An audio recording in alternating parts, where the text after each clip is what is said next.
Max, the one to watch for the best in entertainment, now has live sports with the Bleacher Report sports add-on. 5, 4, 3, 2, I let one go. Stream hundreds of select live games from MLB. That's gonna go! NBA, NHL, U.S. Soccer, and NCAA Men's March Madness. We just see what we think we just saw! And it's all included for a limited time with any Max subscription. He got him! After the promo period, add it for $9.99 a month. Base subscription required. Apple Card is the credit card created by Apple. You earn 3% daily cash back up front when you use it to buy a new iPhone 15, AirPods, or any products at Apple. And you can automatically grow your daily cash at 4.15% annual percentage yield when you open a high-yield savings account. Apply for Apple Card in the Wallet app on iPhone. Apple Card subject to credit approval. Savings is available to Apple Card owners subject to eligibility. Savings accounts by Goldman Sachs Bank USA, member FDIC. Terms apply. This episode is brought to you by Columbia Sportswear. It's snowing again, and that wind chill is killer. But you're not worried about that because you shop the Omni Heat Infinity Collection. It's warmth perfected with tiny gold dots that reflect your body heat inside and protect you from the cold outside. No snow or chilly temps can stop you now. Go out anyway. Shop the Omni Heat Infinity Collection now at Columbia.com/infinity.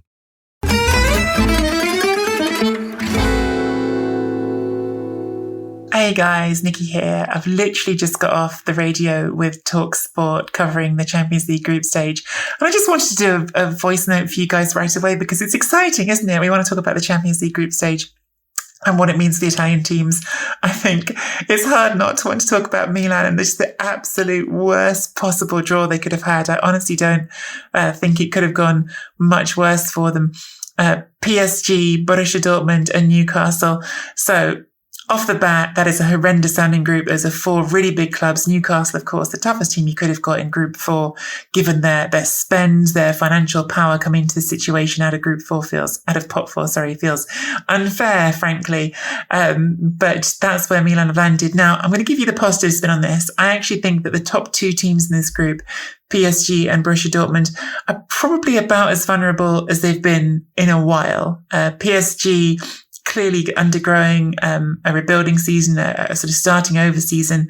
Luis Enrique, they've spent money, they brought in some good players, but it is the start of a new idea, a new project for this team, saying goodbye to some of those pillars of the team, saying goodbye to Neymar, presumably saying goodbye to Verratti.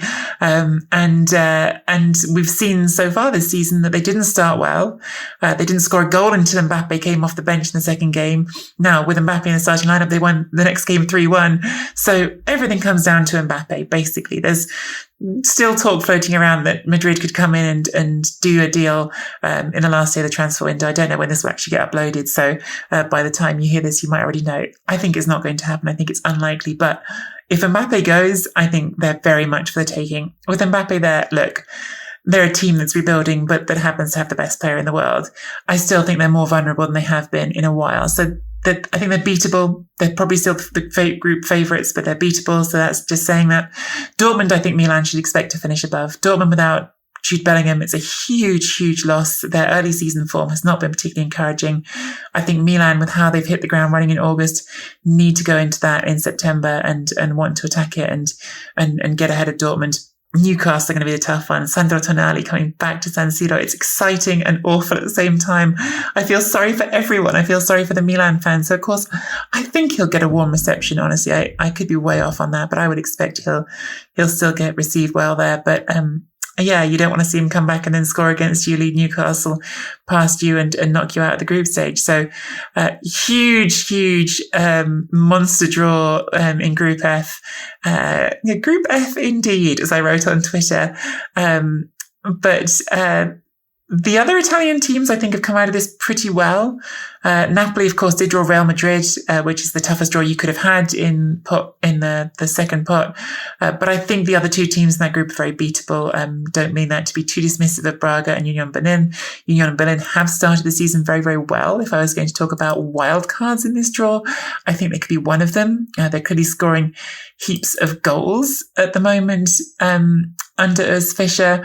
But I just think when you look talent for talent, that team. When you look at the fact that it is this 32-year-old Kevin Behrens up front, who's this journeyman, who's at an odd point in his career where he suddenly started being prolific. I think that's a team that Napoli, with all the quality they have, I mean, we are talking about this not because to be dismissive of Union Berlin. I'm talking about this because of how good I know Napoli are and what they have. They should be expecting to get past that. So for them, it should be a fight with Real Madrid for 1 or 2, because if you've got Victor Osimhen in your team, I think not going through the Champions League group stage is an unacceptable level. So Rudy Garcia has very much got that to prove for me this season.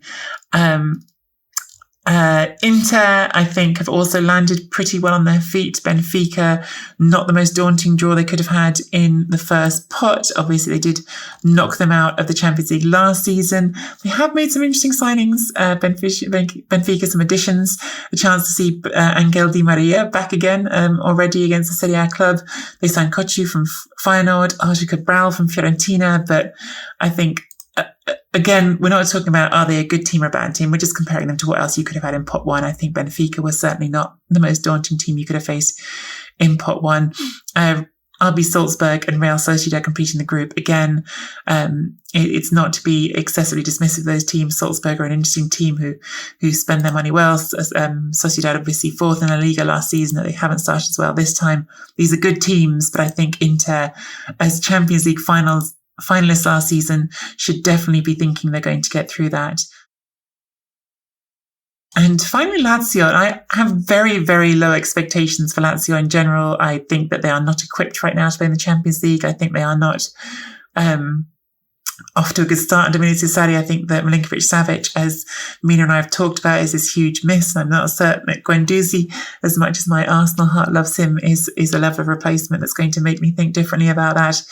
But the group could have been worse, certainly. Feyenoord, I think, I think about Feyenoord were the weakest team in pot 1. I think they were weaker than Benfica, and those are the two that people were highlighting as the weaker teams in pot 1. This then not, again, total pushovers. They went to Europa League quarter-final last season. They beat Roma in the first leg, took them to extra time. They've got a great manager in Arne Slot, who, of course, was linked to Tottenham this summer. But this is still a team that sold one of its best players, Kochu, to Benfica, in fact, as I just mentioned, in the summer, and that does not have the level of resource of any of the other teams in pot 1. So I'm not comparing them to Lazio here, I'm comparing them to pot 1, and I think they were the weakest team in pot 1. Comparing them to Lazio, I have more concerns because I'm not convinced about Lazio. All I'm saying is, of the available draws, I think it was the best one that Lazio probably could have had at a pot 1. Atletico, I expect, will win this group. We've seen Griezmann hitting his stride again this season already. We know it's Diego Simeone. I don't think it's the greatest Atletico Madrid team we've seen in a while. I think they've got flaws. I think that defensively they're not as robust as we imagine them to be. You're talking about a team starting Axel Witsel at 34 in defence with Stefan Savic. It's not the Atletico Madrid you imagine, I don't think, that's unstoppable, or rather unstoppable, unbreakdownable. But you've still got Rodrigo de Paul in that team. You've still got Saul in that team. You've still got Griezmann scoring the goals. I expect them to win this group comfortably, to be honest with you. Celtic is the last team in this group with no more Ange there. We'll see how they get on this season. I think Lazio could have done much worse. Unfortunately, I'm still not confident they get through because I'm just not very confident in Lazio. So I think they had a good draw. I think Inter got a great draw. I think Napoli got a so-so draw. I love the idea. Ancelotti going back to Naples. I think that's going to be fun. I think that's going to be two big event games in the group. And in some ways, maybe that's your ideal draw for a club like Napoli, to get two big event games that will really test you, where you can really see where you're at, where you can really test yourself against maybe the best team in Europe, and give yourself those challenges, see what you learn from it, but also still feel reasonably confident of getting through the group. I think Napoli have to, if they're going to take themselves seriously with everything they've gained and how they've grown as league winners coming into the Italian Serie A champions, they have to expect to be able to finish ahead of Braga and Union Berlin. So I think they could have done much, much worse. As I said, Inter should get through Group D. Definitely, in my opinion, the strongest team in that group, frankly, even though they came out of pot 2, I put them ahead of Benfica. Milan, who knows? For glamour, for drama, they've got brilliant group. It's going to be, without question, the most entertaining group to keep an eye on at the start of this tournament. I think it's the one everyone's going to be watching.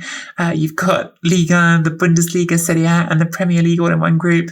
You've got Kylian Mbappe, maybe the best player in the world. You've got San Siro, you've got the Yellow Wall in Dortmund, you've got Newcastle back in the Champions League. You couldn't ask for much more in terms of the setting. But if you're a Milan fan who just wants to get through the group, you could have asked for a lot kinder. It's going to be a really tough one. But I'm looking forward to all these games. I'm sure you are too. That's just my first, right off the end of the call with TalkSport, my first reactions to it all. All right, guys, speak to you soon. Bye.